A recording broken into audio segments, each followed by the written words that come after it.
All right, greetings everybody, and welcome to week number 10. That is right, week number 10 of your 9489 class, which is your cultural heritage class. As always, I'm your professor, Dr. Jace K. Alston, and this one is going to be a bit on the shorter side, between 20 and 25 minutes unsped, so it'll be even shorter than that sped up.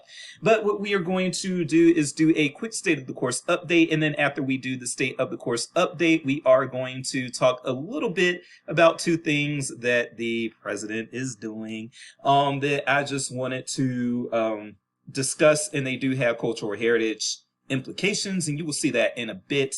But I'm not going to dwell on this too long. And so I know that you all, actually, what is our module for this week? If this week is the invading military module, then quite frankly, yes, I should spare you all being a little too long-winded, because that's going to be some really heavy content to kind of get into. Yep. Okay, undermining identity, knowledge, and culture. Why invaders and terror groups attack cultural heritage. All right, now I am also going to be talking about the undermining of cultural heritage and two things that I'm going to be bringing up. But yes, this is the module for this week, and it is kind of a doozy. There is a lot, and I do mean a lot, of optional reading, okay? So if you, there's a lot of optional reading, so please concentrate on getting your required reading done first. And then if this is but I will say this is an interesting topic to a lot of students. And so if this is something that gets interesting to you as you start reading and looking into it, then by all means, get into some of those optional readings as well. And you will definitely dazzle your professor by doing some of these optional readings and fleshing out your discussion board posts with some information in some of the optional readings, okay? But anyway, let's go back to where we were, the home page. And let's talk about what's on the horizon, first of all, and this will be uploaded on the due date. This will be uploaded on March the 31st, and you will see that on March the 31st, you should have your mini interview with a cultural heritage worker done. Hopefully you all have, actually, let me see how many of those I've got so far. Okay, it does look like I have 18 of those. And so there are 20 of you in the class. And I know that one of the two that's outstanding is somebody who, the person that they were interviewing is being a little slow in getting the answers back to them. So that person who emailed me, of course, nobody needs to know your name, but that person who contacted me about your interviewee being very slow in getting back to you, I got you. I understand you can take a little bit more time, okay? But what I'm going to have you all do is in week 11, I want you all to be aware that these were turned in, and then in week 11, and I will remind you in next week's check-in video, I will remind you that, yes, I do want you to look over the work that your classmates have done as far as these mini interviews so that you can kind of get some vocational guidance from that. So you can get some ideas of, oh, this might be something that I can do this might be something that I can do as a cultural heritage job. How do I get this job? And then you go in and you look at that, and that can get you the information. Hopefully the rest of the interview will let you know how you can get that particular cultural heritage job or something like that cultural heritage job. Now, I will say that unfortunately, again, with these cuts that are going on at the federal level, they are affecting things like libraries, museums, and parks, and those sorts of things that we think about when we think about cultural heritage. I am hoping that after this president leaves office that some of these things will be restored, but a lot of damage is being done right now, and there's not a whole heck of a lot we can do about that. I voted against him. I can admit I voted for Kamala Harris, and especially in the cultural heritage realm, she would have been a much better choice. All right. Also, one thing that you all need to know that's coming up next weekend, so this coming Sunday will be April the 6th. You will have, in addition to your discussion board prompt, you will have a very small, very easy open book. So I want everybody to get all 4 points. There is a very small, very short open book midterm quiz that you all are going to need to do by Sunday. And again, it is not hard at all, and it's open book. I want everybody to have a perfect score on that midterm quiz, okay? Take your time. It will probably, at most, when that midterm in the past, people finished it between 5 and 10 minutes. Yeah, because Canvas does tell me how long it takes you to complete a quiz. And most of the time, people would, again, finish this within 5 or 10 minutes. So it's not hard. Please knock it out. Please get the full 4 points and have that go toward your success and hopefully A within this class. Okay. Now, we do have one sync session left. That's going to be a sync session with Josh Shepard. When is he coming is when I need to know. April the 16th. So that'll be in mid-April. We've got a little bit. Don't worry about that too much right now. All right. All right. That is pretty much it for the state of the course update. I don't think there is anything else I need to tell you all. The Four Heritages paper, if you, I actually did have one of your classmates did ask me about the Four Heritages paper, and this particular classmate wanted to, I'm going to go ahead and tell what her idea was. She wanted to do it around foods, 4 different types of food that were known, that are well known and associated with the community that she is referring to, the community that she's focused on. I love the creativity. I told her, yes, please do. I can't wait to read that. So if you want to get creative, and you'll see in the prompt that I do give you some room to be creative a little bit, and there's some sample papers of creativity from the past. If you want to get creative, and that classmate that does the 4 foods, I will probably ask her, depending on how she does on the assignment, I will probably ask her if I can use hers as a sample paper and keep it as a sample paper as well. So yes, if you have a creative approach, but you're not sure if it'll fly, contact Dr. Jason. Be like, hey, I was thinking about doing this. Can I do this? If it makes sense, more than likely, I am going to say yes. All right. But those 4 Heritages papers are going to be due fairly soon. Let me see exactly when it is due. That is going to be, April the 13th. So yes, that's going to be due very, very soon. I'm sorry that didn't come up in the to-do over there. But yes, your 4 Heritages assignment is going to be due on April the 13th. All right, so that is all that I am doing with that as far as the state of the course update. So let me talk about these 2 things. Again, it should take me 13 minutes at the most to do this.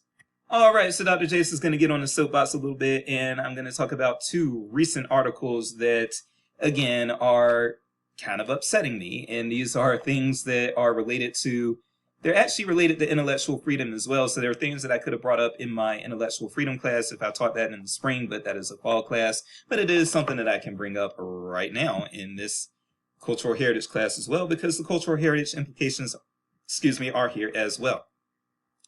So these are the 2 articles, and I will link these 2 articles in the announcement with this check-in video. Trump administration reportedly moves to ban Jackie Robinson biography from the Naval Academy Library. This came out yesterday. I'm recording this on the 30th. It came out yesterday on Saturday, March the 29th.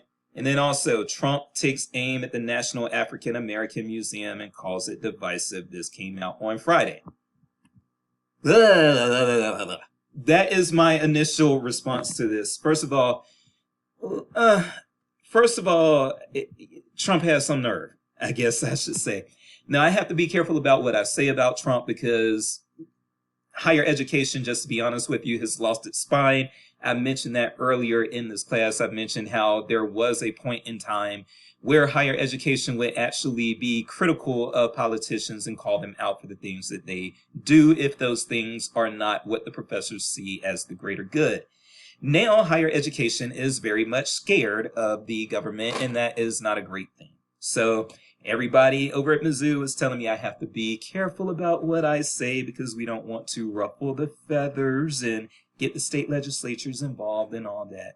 So none of the stuff that I talk about in this check-in video is going to be anything that should really get the state legislators all up in a bunch over anything. But it's still something that I feel needs to be said. And if they find something that they can parse out of this to try to use against me, then bring it to the news and we will see where we go from there. Okay. But yes, Trump takes aim at the National African American Museum and calls it divisive. My big issue with that is that, first of all, I'm not sure that any presidential candidate in recent memory has been more divisive in their rhetoric, at least, than Trump. Now, I will say that when Obama was elected, that ended up being pretty divisive because people had not seen a non-white win the presidency before. And so, yes, people were kind of up in arms about that. But I don't think it was really Obama's rhetoric that was so divisive. I don't think hope and change was that divisive. I think that what was really divisive was that man's skin color. But having said that, yeah, he needs, if Donald Trump wants to, if he wants to, abolish or do something about the National African American Museum, he's got to come up with something better than it is divisive, because so much divisive rhetoric has come from this administration.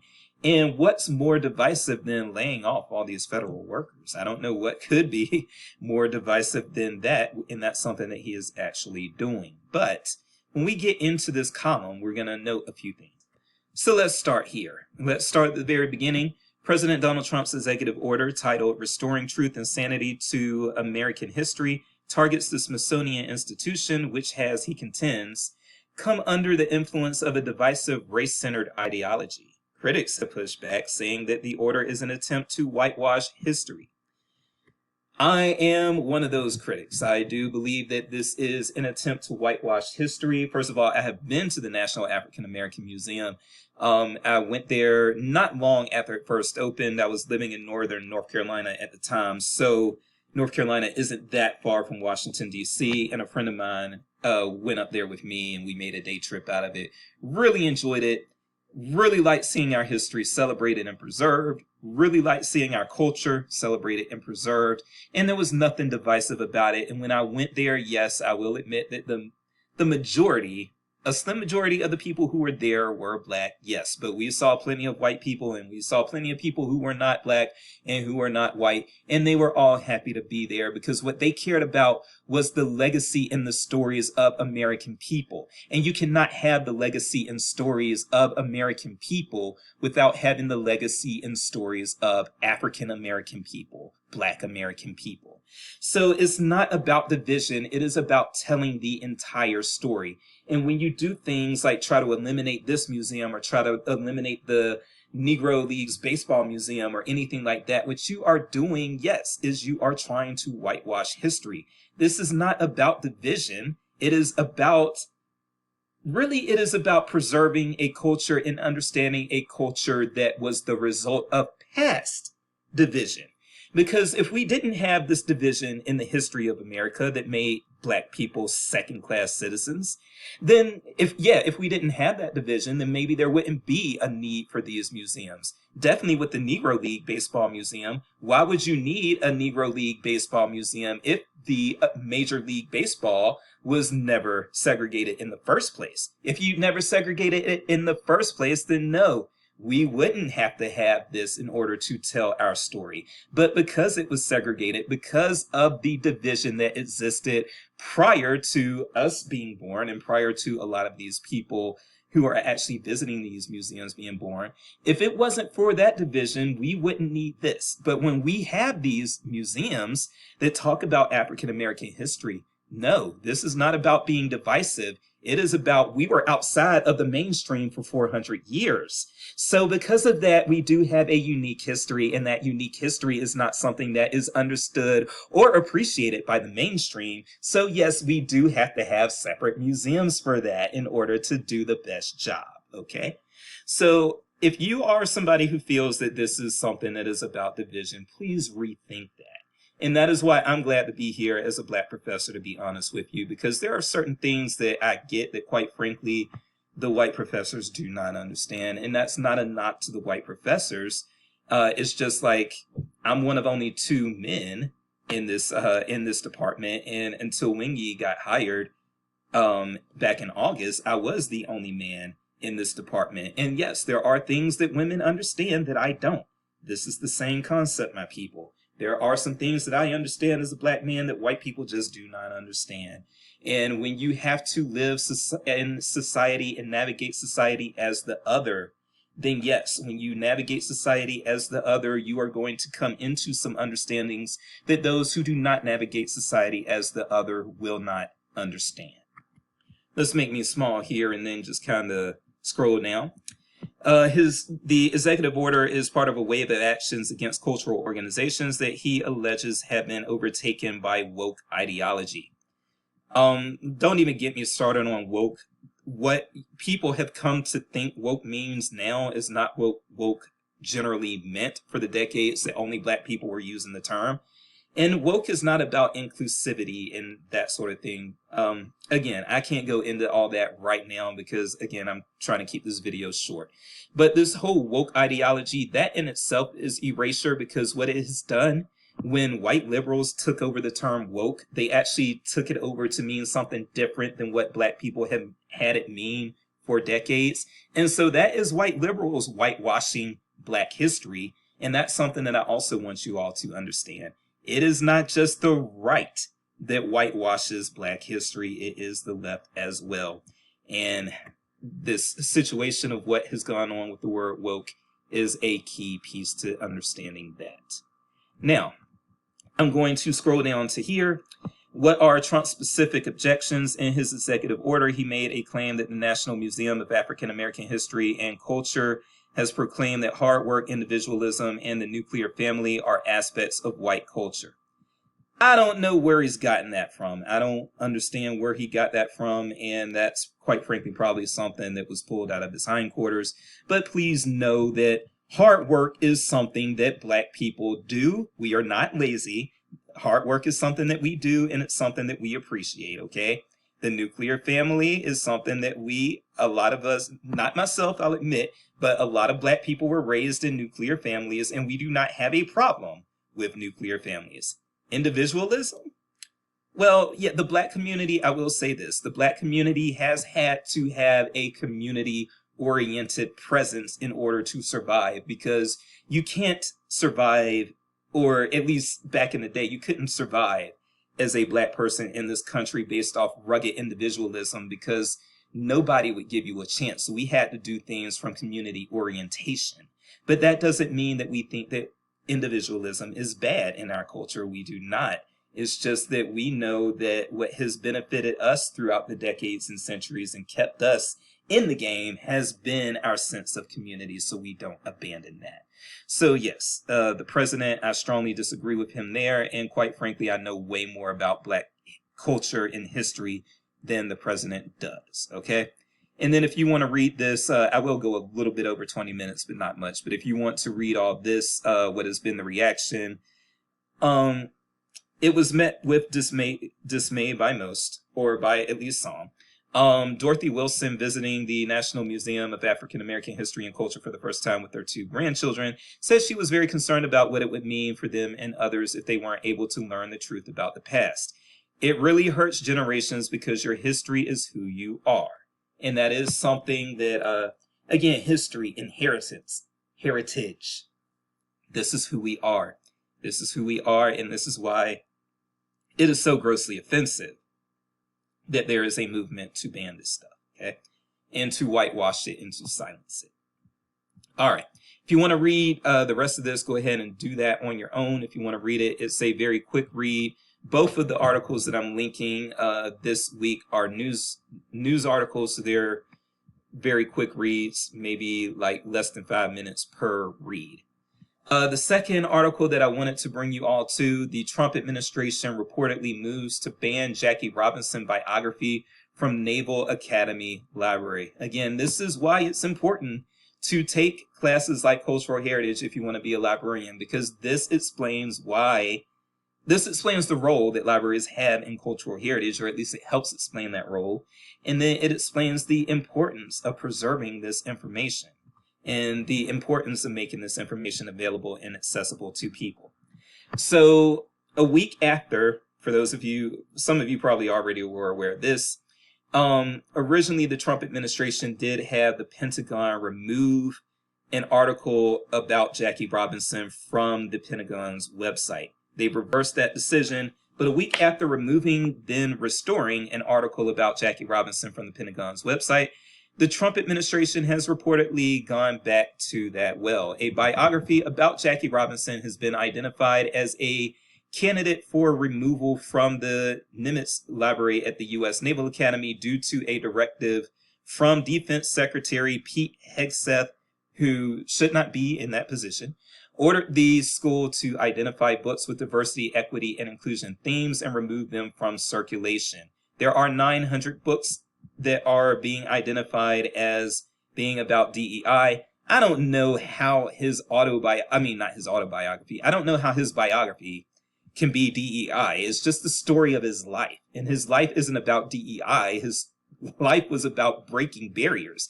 That's not DEI, because DEI is about institutions getting rid of barriers. It's not about individuals breaking barriers. So this is not about DEI. This is just about this man's life. But try to explain that to some on the right. And then some other examples include the autobiography of Martin Luther King Jr. Even a lot of people that I would consider racist on the right still love to talk about how much they love Martin Luther King because they think he was all about being colorblind, which he was not if you actually learn about him. But yeah, Martin Luther King is even largely a right-wing hero. But here we are, the autobiography of Martin Luther King Jr. DEI, let's get rid of it. Einstein on race and racism. DEI, got to remove it from the circulation. No, no, no, no, no. All right, this is just an attempt, again, to this. What I hate is that people act like this is going to bring us together. It is not. And I'm going to explain to you why it's not going to bring us together. Because people who talk about liking colorblindness actually don't. And I've seen this time and time and time again. And this is a test that I would encourage you all to try, because it's something that I've seen time and time again. And it's something that's shown me that people really aren't about colorblindness. They're just strictly about trying to basically silence the Black story because they feel that that will lead to white guilt. So here is something that proves to me, at least, that most of these people who talk about colorblindness aren't really about it. One thing that I've seen, and especially on Twitter, when I would go and interact with people on Twitter, and then they would like have their past tweets up so you could go back and see some of the stuff they tweeted about in the past. All of these people, 99%, seriously, on my own, I would say 99% of the people who would try to engage me on Twitter talking about colorblindness and we need to stop looking at race this, we need to stop looking at race that, we're all Americans. Guess when they don't say that, and I've seen this time and time again, they don't say we need to be a colorblind society when they're talking about crime statistics. That is right. So many of these people that I've seen, and it's been at least 300 examples of this. That's not hyperbole. That's been at least 300 examples of this over the years where I've engaged people on Twitter and they've been right-wing people and they've been talking about we need colorblind this, we need colorblind that. Then you go through their tweets and they have stuff up about Black crime rates and Native American crime rates. Okay. Now, if you really are talking about a colorblind society and you want a colorblind society, then statistics based on race and ethnicity related to crime are not valid in a truly colorblind society. But you can ask these people a lot of times too, okay, so should we take crime data by race? And instead of saying no, sometimes they rarely ever say yes, but they start, dangling and weaving and all of this stuff, trying to find some way to where they can say, we have to treat society like it's colorblind, and so you can't have DEI, but also, yes, we still need to collect crime data by race. They will not let that part go. And so I'm telling you, if you really want a colorblind society, then all of it has to go. You can't just get rid of these books. You also have to direct the FBI, which is something that Trump is not going to do. You have to direct the FBI to stop collecting crime data by race. And Trump is not going to do that. So don't fall for this idea that they are doing this in order to maintain or in order to strive for a less divided colorblind society. That is not what this is about. It is about erasure. I am Dr. Jace, and please do not take those out of circulation, those books about race. All right, I will see you all next week with another check-in video.